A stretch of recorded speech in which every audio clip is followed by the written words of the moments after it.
This is the documentary which fully exposed the scale of abuse in USA gymnastics.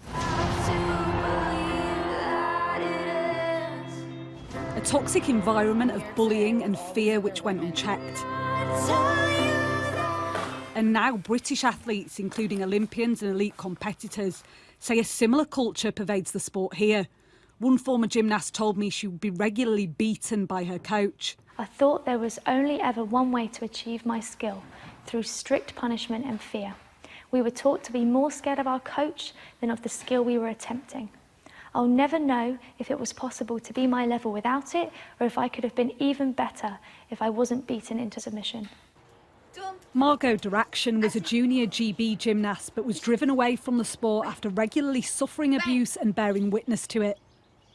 One girl being pushed to the floor and, dragged off the floor by her hair because she couldn't get choreography right.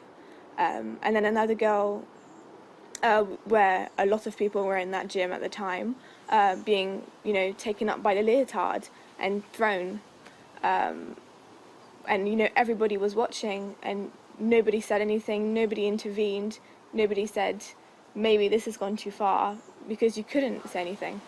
I seem to be hearing the same story over and over again from different gymnasts, different age groups, different clubs. Does there need to be a complete culture shift with British gymnastics? Yeah, definitely a big culture shift. And it doesn't just start with British gymnastics. It's the responsibility of, the clubs, the coaches, to recognise that this behaviour is not okay. We used to have to pull our leotards up the highest they could go for the aesthetic, basically.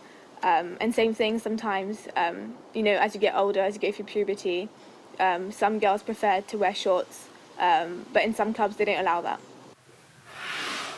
Another former GB gymnast at Nottingham Academy says athletes were so fearful they would regularly have panic attacks. If we felt an injury during a training session and told our coaches, they would get angry at us and sometimes throw ice aggressively in our direction. This eventually led to many of us gymnasts just training on injuries as we were too afraid to speak out. Many of the gymnasts now have long-term injuries they will never recover from due to the overuse and working through pain.